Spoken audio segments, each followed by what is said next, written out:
Hi, my name's Robert Allen. I was born in Hobart.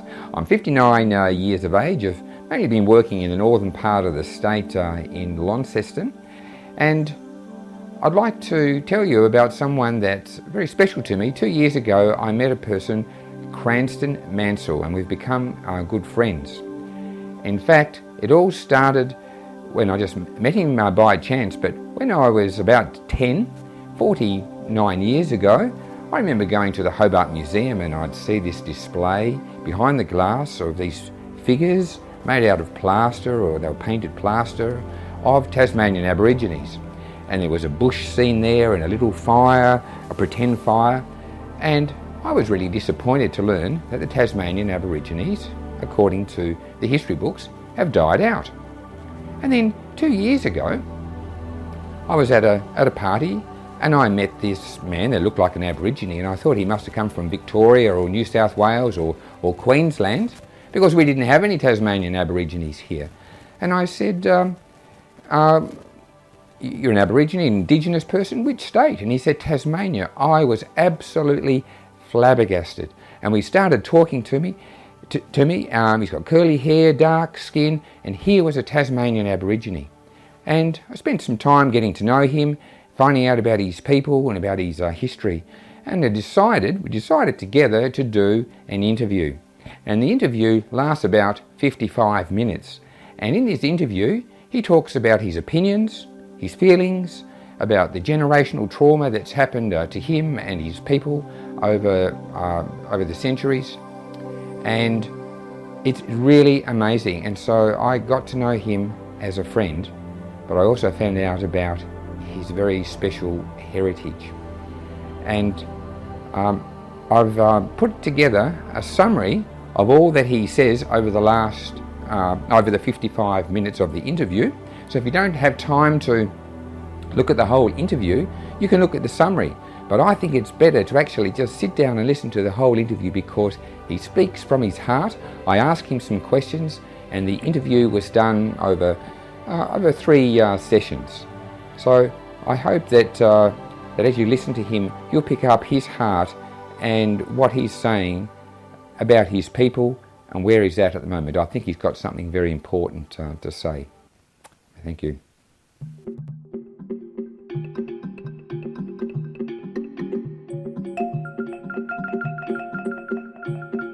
Cranston Mansell is 52 years of age and was born in 1964 into a large Aboriginal family on Flinders Island, just off the coast of Tasmania.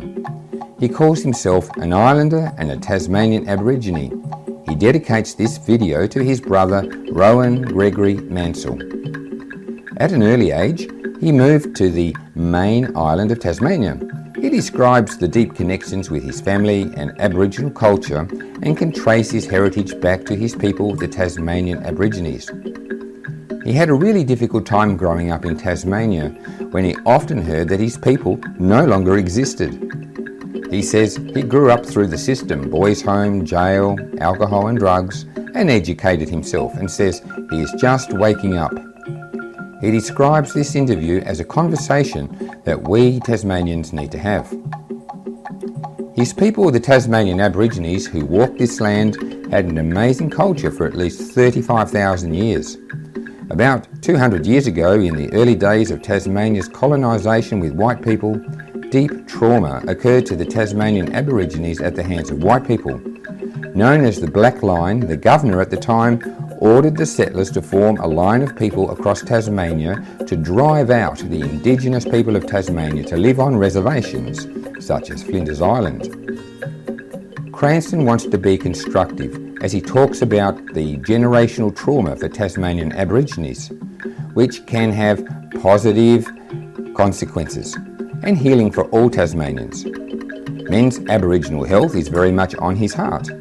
He explains how the emotional, mental, physical and spiritual damage that occurred in Tasmania's dark past continues to ripple down through the generations from one family to the next, breaking up homes and individuals to the present day.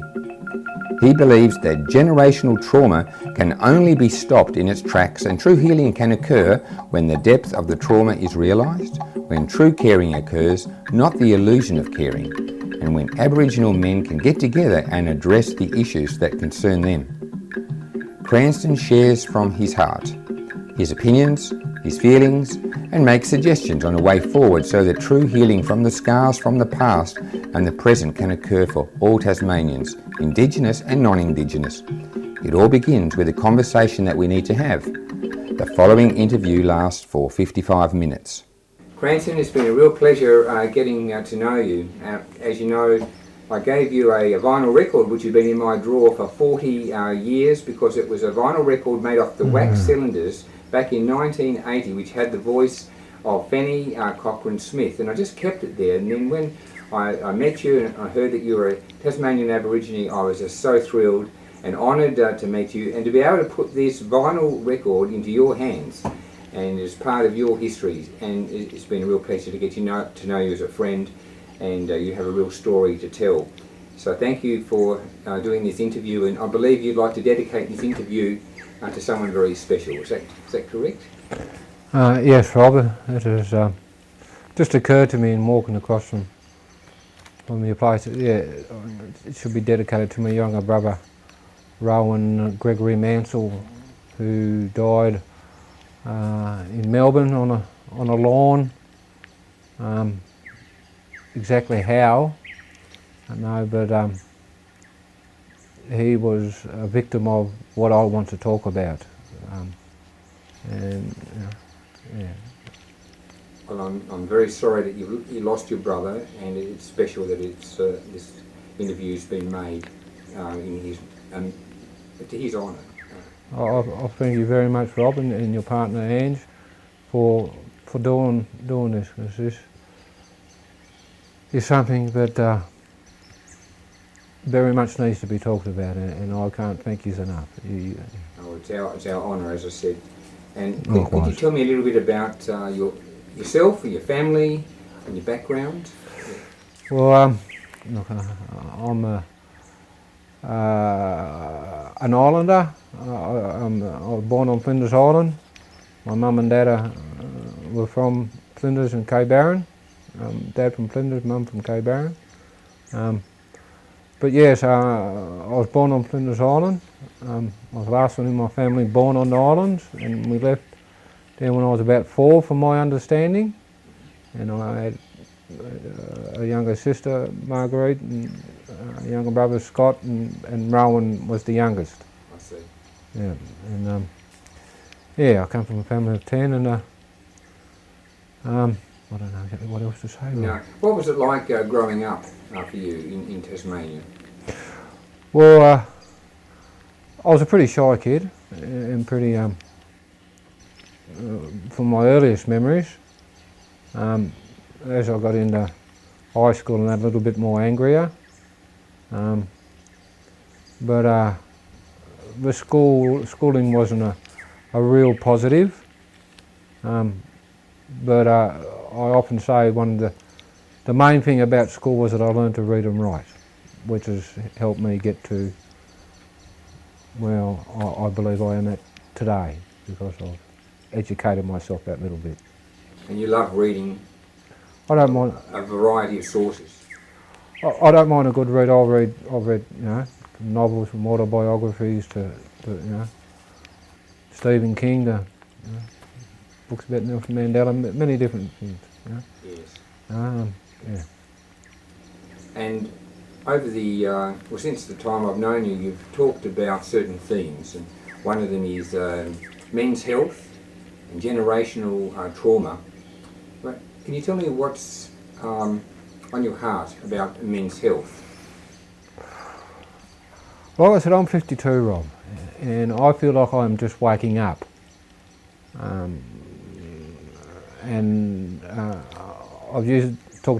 tried to talk about Aboriginal men's health, but I feel like I'm just waking up, and I'm using the terminology as in generational trauma, because I feel like I'm just waking up. I've been to boys' home, jail. I'm alcoholic. I just haven't had a drink for 20-something years. I've been a drug user, and I've been through the system per se. But amongst all that, I've educated myself in my own little way, and I feel like I'm just waking up. In the big picture, you know, technology, a lot of the world's exposed now, and a lot of things that I want to touch on are being exposed, and it's not so hushy-hush, even though a lot of people don't like to talk about the realities of generational trauma to Aboriginal Islander people, and the impact of the 200 years. Yeah. For those who don't know about what happened to the Tasmanian Aboriginal race in the past, are you able to say a little bit about that? Well, I can only go from my readings. I mean, a lot of Aboriginal people in this state, or Islander people, I'm referring to myself as an Islander now, and I want to make that quite clear too, because Mum and Dad, I'll just go back a little bit, Mum and Dad used to say, we know who we are and that's all that matters, we're Islanders. And this can also explain a little bit about what I'm going to touch on in the Aboriginal industry and funding and a whole lot of that stuff. So I'm an Islander. But what was the question again, sorry? The question was, for those who don't know about what happened to the Tasmanian Aborigines in the past, 200 years ago, are you able to give us an idea? Well, from my understanding, you know, they were brutalised. There was mass killings. You know, but we went to school. A lot of us been taught no Tasmanian Aborigines, and it certainly confused a lot of people. That must have been very strange to be to be taught that you don't exist and that you do exist. Yeah, well, it's certainly, well, that's part of your mental state. It can add to mental, you know, health issues. But you know, I kind of, you know, I'm lucky, but I look a little bit like an Aborigine. I've got a little bit of colour, and so I'm a little bit lucky on that level. But it was certainly challenging. You know, you've been told you don't exist, and been called nigger and abo and all that type of stuff. But yeah, but frankly, I've travelled a little bit over the Big Island, and yeah, the history of this state and this country is not a real. What word can I use? Not a real. There's lots of. What word do I use? It was just a lot of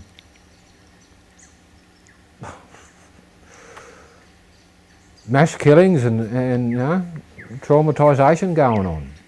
You know, can't imagine it. And you've often said to me, I've heard you say that this trauma just keeps going on from one generation to the next in different ways. Yeah.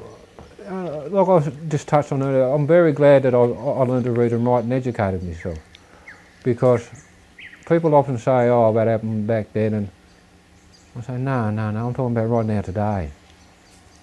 You know, you can get down to the subtleties of the way they go about perpetuating that trauma. You know, taking your identity.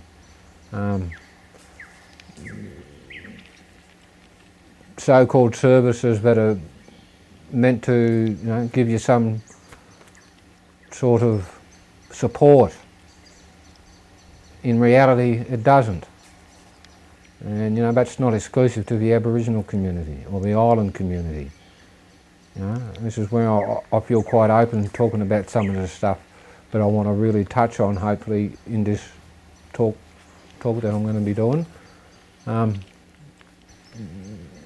The illusion of caring, I've used that term, the illusion of caring, and you know, to have your hurts and your pains toyed with, you know, it's pretty challenging. It's pretty challenging, that's for sure. You've used the word or the phrase damaged, but not broken. Can you tell us a little bit about that? Well, like I've said before, said just not so long ago, I feel like I'm just waking up. I'm 52, and it's only because I put in that, I stuck at it and I didn't, I educated myself and I try to remain true to my dad and this culture that people, that say we come from. And I've seen many damaged Aboriginal men called many, names, drunks and, just negatives, but it's trauma, and to have that used against you by your own people, that's where it's an illusion, but it's the effect of that illusion on you. But I feel like I'm just waking up in a sense, and this is all learning.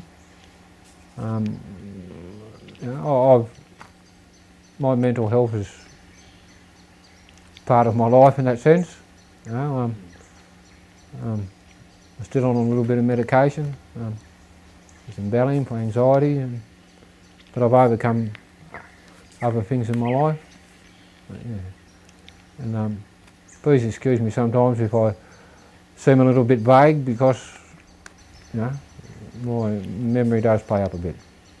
The thing is, you're speaking from your heart, and that's what people are hearing. Well, that's what I want to, like I said, as in damaged but not broken. And I'm smiling because I forgot exactly the point of the question. But yeah, I'm damaged, I'm hurt, and I'm scarred, and but you haven't broken my cultural spirit. I come from a long line of people that walked on this land, on this country. I'm an urbanised islander. I haven't had much contact with country, but I hold on to that spirit because the way they've traumatised the men in this country, it is disgusting. It's all right if you do, bow to the system and play sport or do certain things that the wider society does. And Aboriginal men, we do carry a fair bit of trauma that does not get talked about. And but I could never sell out to that culture. I see Aboriginal men on TV walking around. I've travelled a little bit. I haven't been to a lot of cultural places, mainly urbanisation, a little bit of country, but I've seen too many damaged Aboriginal men, and it's very important for me when I see an Aboriginal elder to hold him in high esteem. Because what was taken from me, my stories, the respect of my old elders. I can never forget my dad and them elders, even though me and my dad didn't have a real good relationship. I'm older now, I'm a dad, and I have a lot more awareness of what he had to deal with. And like I said, no amount of money could make me betray that culture and that now. Yeah. In a way, you're speaking for that culture. Well, I feel that now, Rob. I do. I didn't have a very high opinion of myself for a very long time.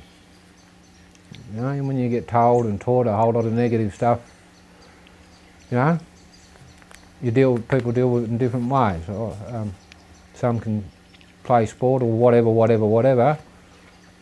I went through the system, and that traumatised me that little bit more, but it also hardened me in that.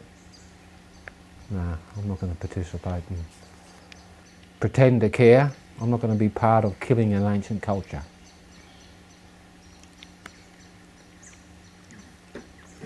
What message do you believe needs to be said to our country, to everyone who's listening, everyone who's watching, to help heal the rift between the Indigenous people, Tasmania, and the citizens of Tasmania? How do you think what message needs to go out there to help heal this damage, this rift? There's a lot of work to be done, Rob. There's a lot of work to be done. But first and foremost, I believe, is realising there's a gift in this country, there's a spiritual energy, there's a mob of people that have lived in this country for a long time. We were called primitive savages, a whole lot of things, far from primitive. It's about understanding it and realising, and I mean no malice when I say the things I say about white society or democracy, your government, the way it all works. I've had to understand why I've been in the way I've been, the way, the dysfunction, in the racism, just to understand all that. And through my education, I realise a lot of the traumatisation that come in them big boats. I don't judge the people, no way, no, because they were traumatised themselves, a lot of them. And I'm for the man on the ground. I don't want your flash car or this or that. Not that I'd ever get it anyway. But yeah,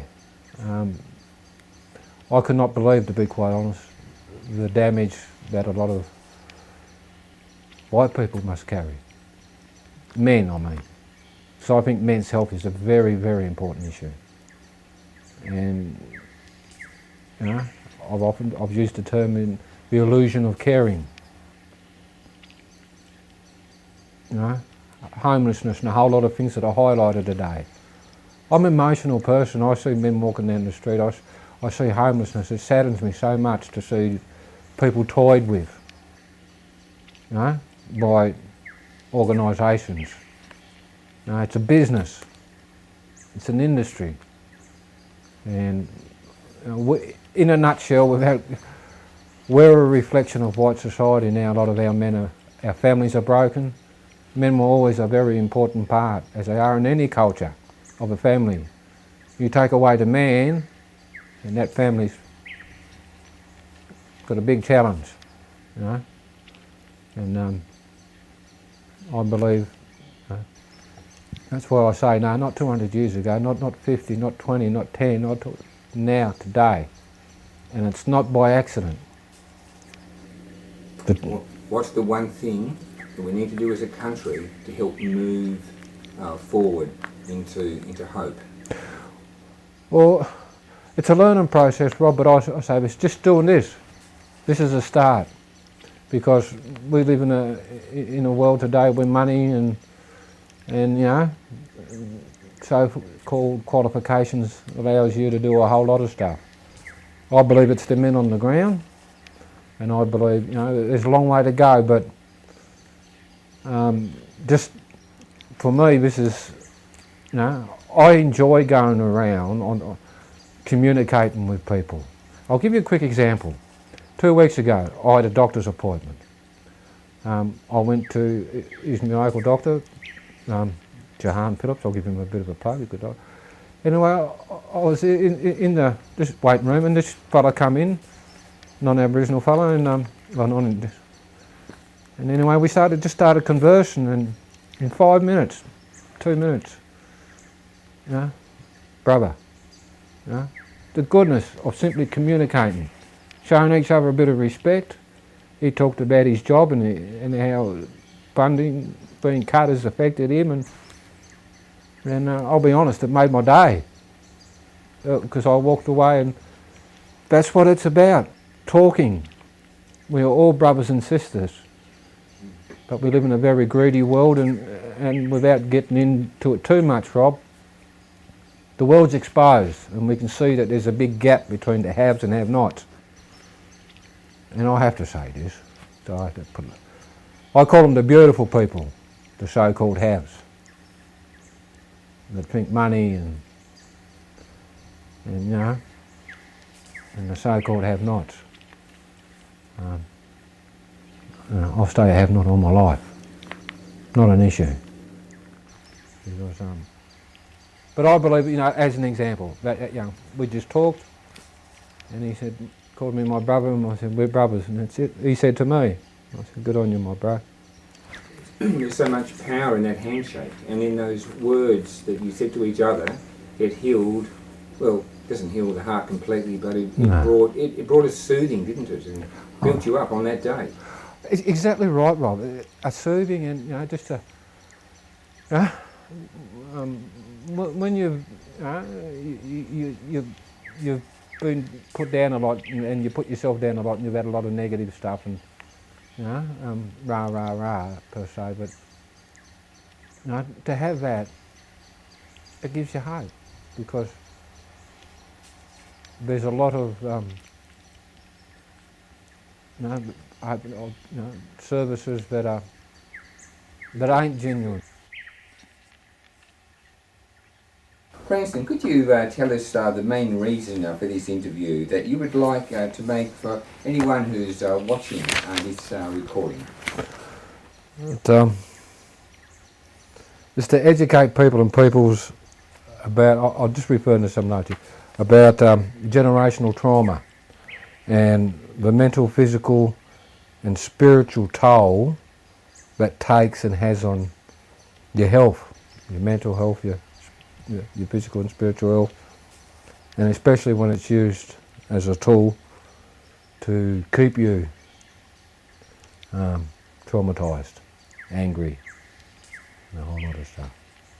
But I want to educate people. This is a health issue. This is an issue of importance. And from knowing you, this is a very important issue for not only for Tasmanian Aborigines, but for the white people as well. I think very much so, Rob. This is where we're assimilated people. We reflect a lot of white society's issues today.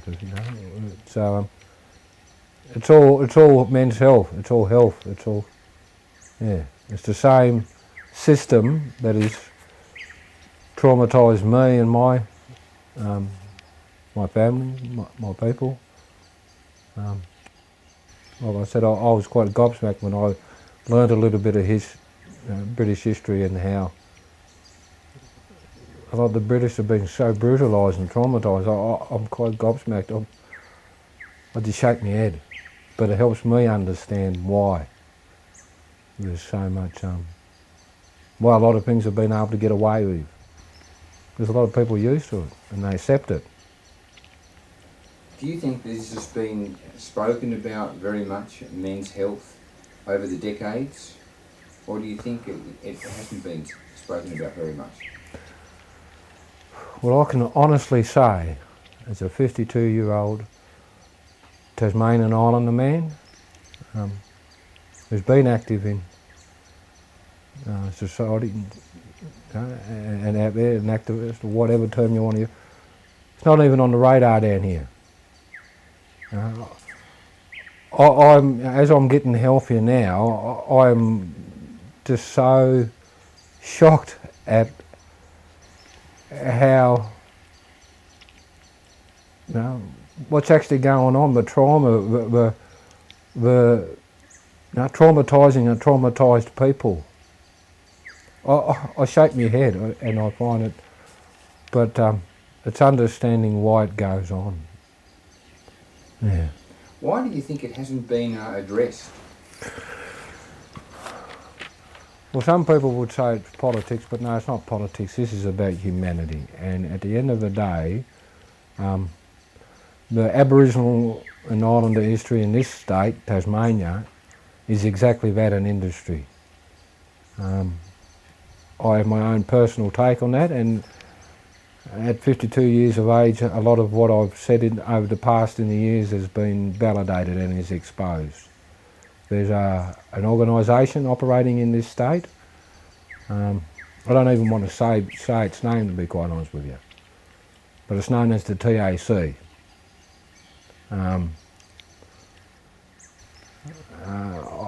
In my own, I myself refer to it, or I see it as representing the reality of the way government treat Aboriginal, Islander, Indigenous peoples all around the world.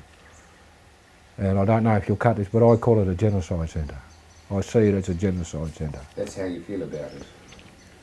Well, I can sit here without any malice, without any feeling any guilt, any sense of, and say to you, for me, that is so far removed from an Aboriginal centre.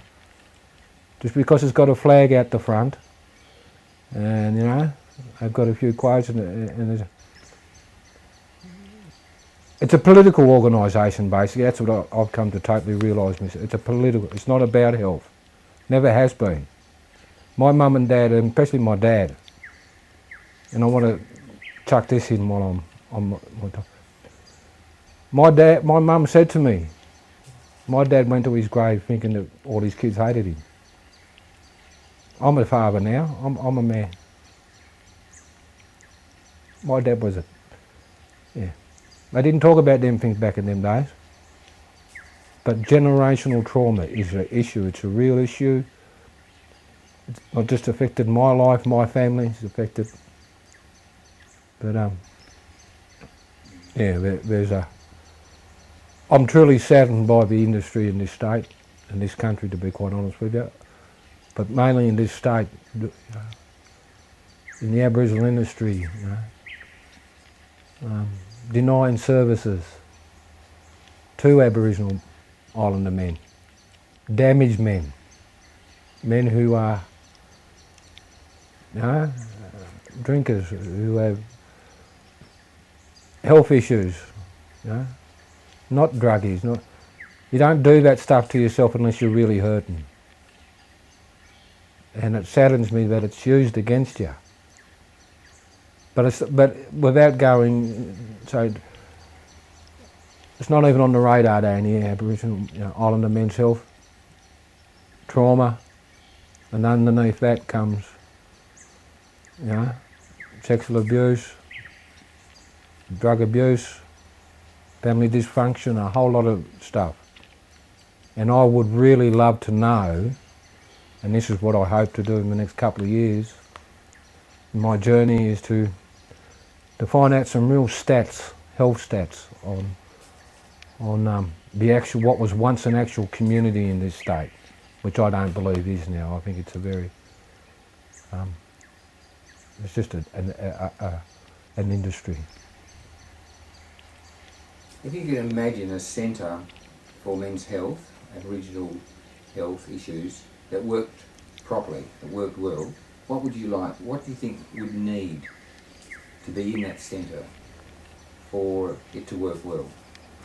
First and foremost, we've all got to take a deep breath and realise the depth of this trauma. And the only people who can truly address this and take it are the Aboriginal Islander men. So that's the first step. That's to really, and to allow that to happen. The government never will. It's got to be a people's movement on the ground. But it's got to be Aboriginal men in control. I don't mean bureaucrats. Now, I don't mean people who are 9 to 5 black fellas or a lot of fellas who are basically robots for the system, shall we say, without getting into that. But Aboriginal men, and there are Aboriginal men all around this country who are not connected to organisations, who want to talk about these issues. So that's the first step. I'd say, I'll finish it off with this. Is the first and foremost is to acknowledge the trauma, to realise how deep it is, and that Aboriginal men have to deal with it. And for me, in this state, I'm talking about in this state, close down the supposed Aboriginal organisation. I know the main one, the TAC. Close that down, stop the funding, and you allow Aboriginal men. It's a journey, it's going to be a challenge beyond a shadow of a doubt. But this 9 to 5 business and all white structures, all white fellas at the end of the day, telling me, which is where I get my back gets up, where I won't refuse, because you told my old people, you told my dad and my old traditional people after you rounded us up down here and took it, you sit there, don't you dance, don't you sing. I know what's best for you. Well, if you was to look at the numerous reports on Aboriginal health, from Aboriginal deaths in custody, for the latest one, you know, closing the gap and all that. It's time to grow up, folks, to challenge ourselves, because this is a disgrace as human beings. You're killing a culture, an ancient culture, for money. And the only people who can really bring some authentic, anything real to it, is Aboriginal men who want to sit down and talk. I don't want your titles. I want to sit in front of my elder. I want to sit in front of some old people, some old men, with spiritual energy to give me, to share me. Not to put a tag on me, not to tell me I'm something. For that old fella to talk to me. That's what I feel.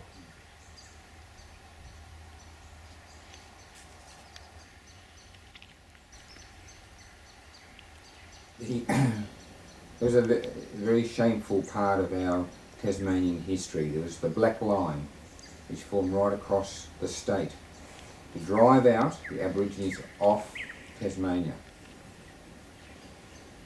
many years ago.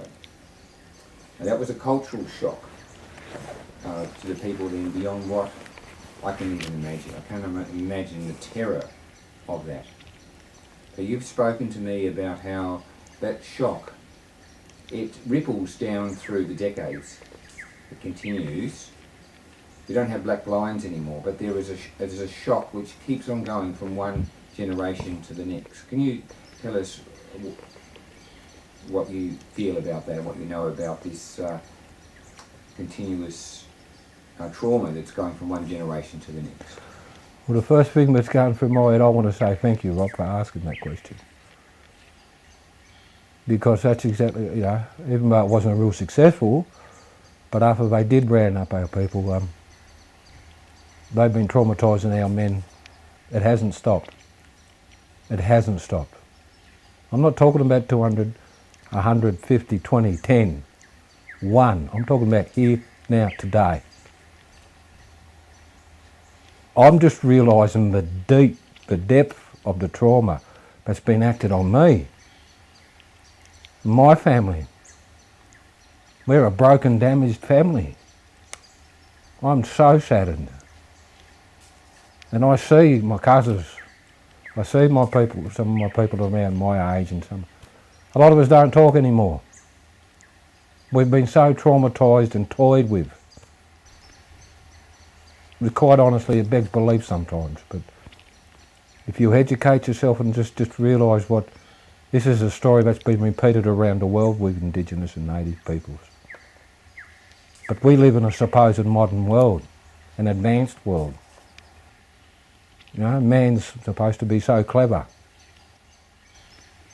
No?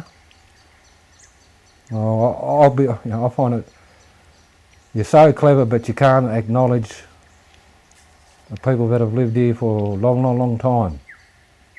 Not primitive people, buddy. No, far from it. You don't survive for 10, 15, 20, 30, 50,000 years by being a primitive savage, bud. You survive that with a social structure, with a way of living and life, and a connection that we can't comprehend. Like you said, we can't comprehend. What them old fellas, they didn't have anything around them. The connection they had with the life around them. And you want me to diss that for a piece of paper with a number on it? You want me to dishonour that and dishonour all my old men right through to my dad? Like I said, my dad went to his grave thinking we all hated him. My mum told me that. And I'm here 52 and I'm really just understanding how traumatised that old fellow was. Because I was an angry young black man. My mother was. But I understand now. I don't justify my anger in that, but I understand it. But it's the depth of the trauma, Rob, that's been that is still happening to us. You know? I'm intimidated and denied services by supposed Aboriginal workers. I'm abused. I'm laughed at by supposed Aboriginal workers, supposed health workers, smirking at you, because people know that I'm an active person. I've always tried to understand or try to realise why as an Aboriginal man, island man, I should say. But just think about that one, to be denied services in this day and age, to have Aboriginal people walk past you smirking. It must really hurt. Well, it hurts a bit. But anyone who knows my mum and dad, and a lot of them male fellas, no amount of money, and I mean no amount of money. And I said it, you pile up to the sky 100 million, billion, trillion times. I will not defecate, dishonour them fellas for their spiritual. You can't imagine the sadness I feel when I see the smirks, the intimidation, to be intimidated by your own family, to be denied services by your own family. And I'll say this, I think it was a couple of years ago, I think it was a $40 million industry. I don't get serviced by it.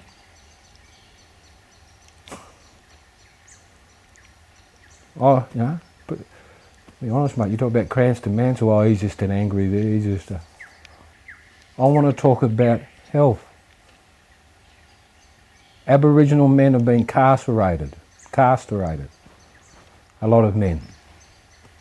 I don't mean that in an arrogant, that saddens me. The stats on Aboriginal health, people, but I realise that with no malice, a lot of white fellas have been so traumatised themselves. You told me about when they were first rounded up and sent on Flinders Island, forced to go there. What were they told to do on Flinders Island? Well, they were told not to do anything, from my understanding. But just imagine that, being free to be able to walk out and there's your feed right in front of you. Or you have to chase him a little bit, or you have to do. But just to live with the knowledge them old fellas must have had, the spiritual connection to the life that's out there, God, Jehovah, whatever terminology, the Great Spirit. We can't comprehend it, a lot of us can't. And to be told, taken away from your own country and then to be put on an island to be told, don't you dare, you sit there, don't you dance, don't you sing. Well, that's the stuff that gets my back up when I don't like white fellas talking down to me. I don't mind a good conversation. I don't mind communicating. I quite like it, honest. But I don't like it when government officials look down your nostrils. Because you've got no moral ground to stand on, bud. None at all. The history of this country, it's not history, it's today. Aboriginal people are still being killed in jails and I didn't see it myself, but there was some footage here recently, or it was last year, some Aboriginal woman that died in custody. They pulled her over for unpaid fines. I've talked to a couple of people who've seen the imagery and they couldn't believe it. But I want to be, I really want this acknowledged, and I want to start, this is about Aboriginal men and men Exactly what we're doing right now, Rob, talking, educating each other for the right reasons. Not for money, for spiritual, for connections, for us as human beings to understand each other.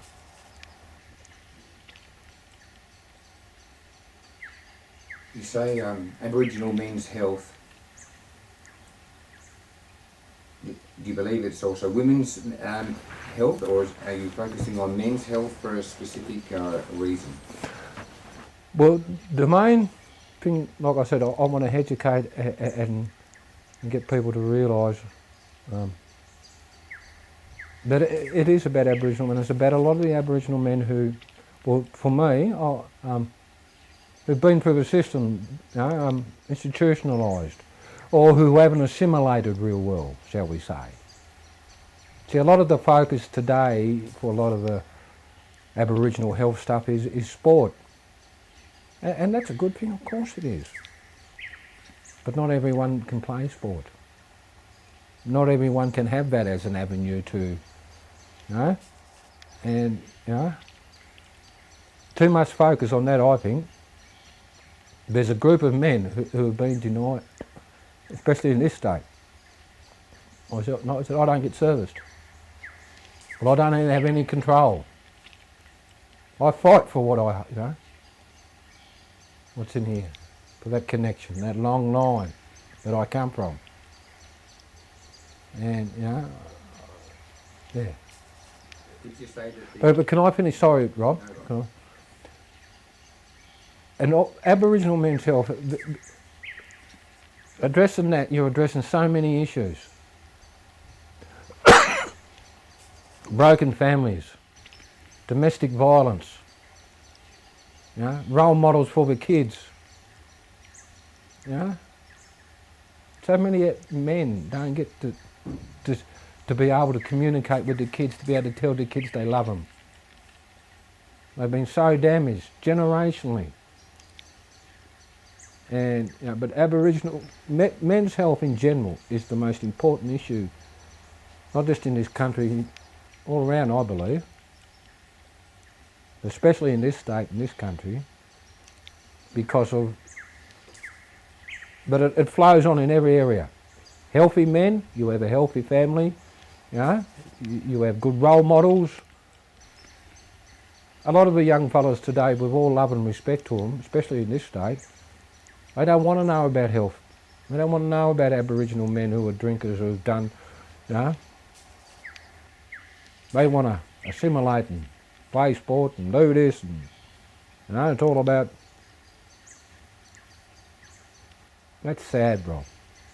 That is truly sad. I could go a little bit deeper into that point, but I won't.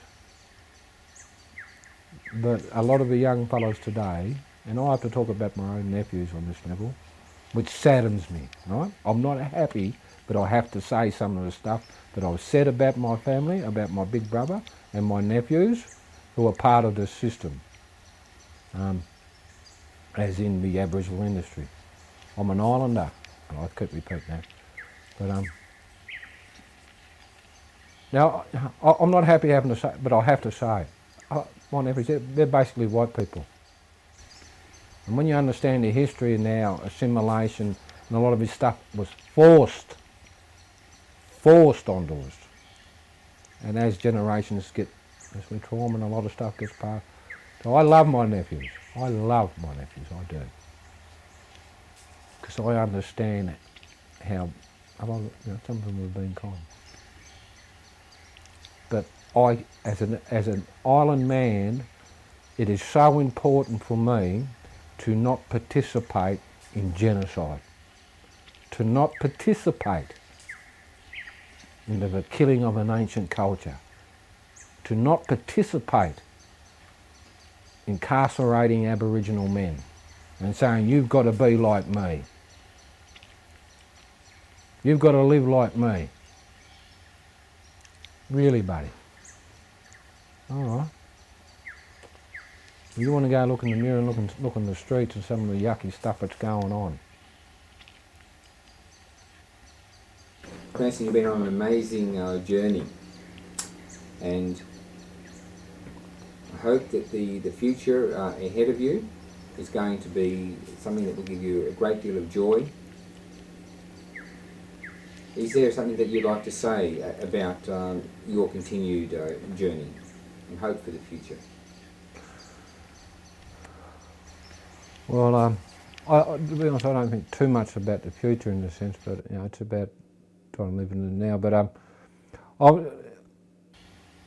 you know, for me personally, I'm just realising, like I said, I feel like I'm just waking up, realising some of the good people who are around me, and you know, people that I've met like yourself, Robin. You know, like the people that I'm stopping with. You know, I've got 3 or 4 good people in certain areas, good, honest people, where you can have a good, honest conversation about these issues. And I'm just very thankful. You know, I'm getting used to. I laugh about it to myself sometimes. I've got to get used to being happy, you know, and to realise that I have some beautiful people around me, and I really want to tell this story in a constructive, you know, way. This isn't about confrontation. This is about education. And but you know, I know it might seem at times that I might be having a go at White Australia. I'm not. It's about education. Because there's, yeah. Well, look, thank you so much, Cranston, for sharing your life with us on this interview, opening your heart, and it's been an absolute honour to know you as a friend and to hear what you have to say.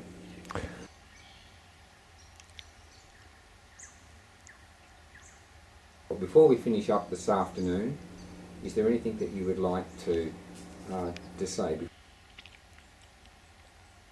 I just, you know, I'd like to reciprocate that with you. You know, I'm very thankful, Rob, to have met you, and you know, I've known you for a little while. And, but yeah, I'm very thankful to be in this situation. You know, to be that you're, you know, your wife and you're, you know, where, you know, I believe we're seizing an opportunity, and we're about. You know, so I'm very thankful, and I just hope. You know, it's one of the biggest challenges. You know, when you're traumatised or you just, you know, you've been challenged, is maintaining your health, and that's what.